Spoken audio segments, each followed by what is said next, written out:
I am Patty Willardsen, founder of 3D Bows Academy, and today for our tips and tricks, we're going to be talking about how to do a touch-up. I'm going to go over 3 different scenarios that you may face when your clients come back healed to you and how to do the touch-up the proper way. So the first scenario would be they come into you healed. The inside strokes look like the color that you want them to be, but outside they're just not quite as bright as you need them.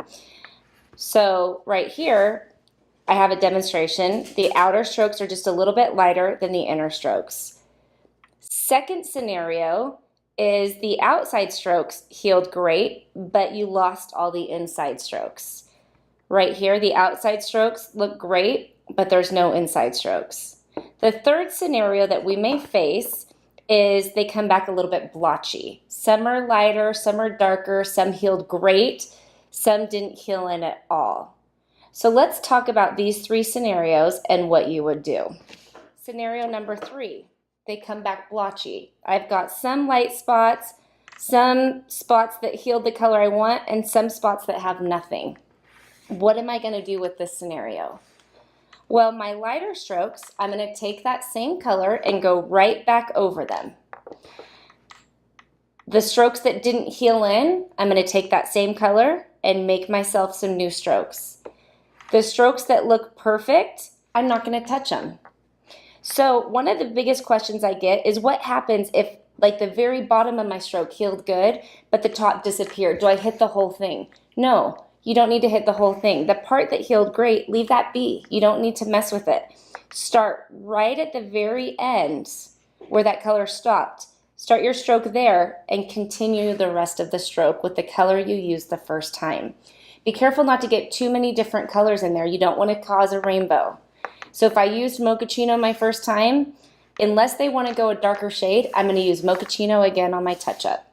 If they want to go a darker shade, then I'll grab out the color that's one step up from mochaccino. But usually on my touch-up, I want to stick with that same exact color. So be careful not to tilt your blade. Be careful not to go in between your strokes. You want to stay directly on your stroke.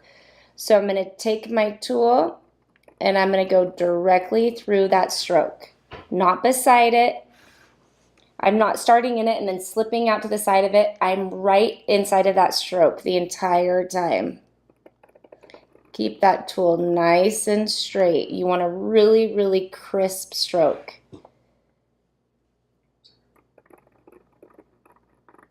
So I'm just going over the strokes that are a little bit lighter. The strokes that healed dark, now I don't need to hit that stroke, right? But let's see, right here, it looks like I have maybe the bottom of it healed and the top of it healed. I'm missing just the middle part. Just hit the middle part. I'm going to start right at the end of it, connect through. That's it. I don't need to go over what's healed in the right way.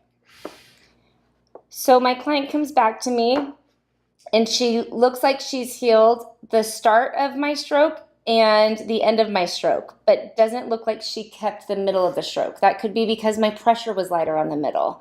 It could be because I accidentally lifted out in the middle. Maybe I went too deep on the outside, so the middle didn't stay as well. So when that scenario happens, do you need to hit the entire stroke, even the 2 parts that healed in? No, you only have to hit the part that did not heal in.